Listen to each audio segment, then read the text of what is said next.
जय मसी यसु ख्रिस्टको नाउँमा यहाँहरू सबैजनालाई न्यानो न्यानो अभिवादन गुड आफ्टरनुन भन्न चाहन्छु। एकछिन पग्नुहोस् है, यो भिडियोलाई पुरा हेर्नुहोस्। यदि तपाईँ विश्वासी हुनुहुन्छ भने, यदि प्रभुमा अगाडि बढ्न चाहनुहुन्छ भने एक रिक्वेस्ट छ, यो भिडियोलाई पुरा हेर्नु होला। मद्वारा अनि बाइबलद्वारा तपाईँले एकदम राम्रो शिक्षा पाउन सक्नुहुनेछ।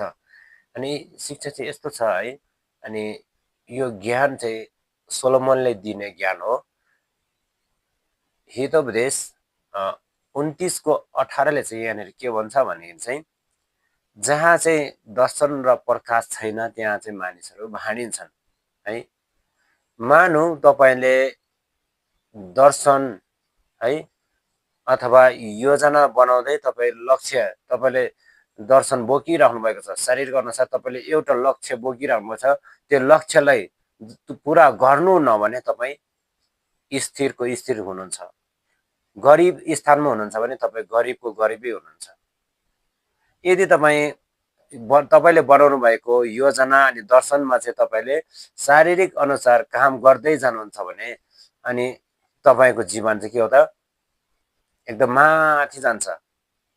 त्यसको साथसाथै गरिबीको स्थानबाट तपाईँ माथि धनी स्थानमा पुर्याउनुहुन्छ परमेश्वरले। जहाँ चाहिँ दर्शन र प्रकाश छ है, जहाँ चाहिँ दर्शन र प्रकाशलाई पुरा गर्नुहुन्छ भने तपाईँ अवश्य गरिबबाट धनी बन्न सक्नुहुनेछ। जहाँ चाहिँ दर्शन र प्रकाश छैन, जहाँ चाहिँ दर्शन र प्रकाशलाई पुरा नगर्ने व्यक्ति चाहिँ गरिबको गरिब हुनुहुन्छ, गरिबको गरिब हुन्छ। जहाँ चाहिँ दर्शन र प्रकाशलाई चाहिँ माथि बनाउनुहुन्छ नि, काम गर्दै माथि बढ्दै जानुहुन्छ नि, तब गरिबी स्थानबाट तपाईँ धनी स्थानमा पुग्नुहुन्छ।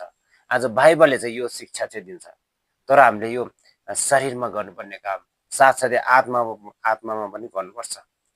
तब हामी धनी व्यक्ति बन्नको लागि चाहिँ शारीरिक अनुसार त्यो लक्ष्य र प्रकाश अनि त्यो दर्शनलाई चाहिँ हामीले पुरा गर्छौँ भने हामी गरिबबाट धनी व्यक्ति बन्न सक्छौँ। आमेन। जय मसी। यो भिडियोलाई सकेसम्म सेयर पनि गर्न होला। आमेन। जय मसी।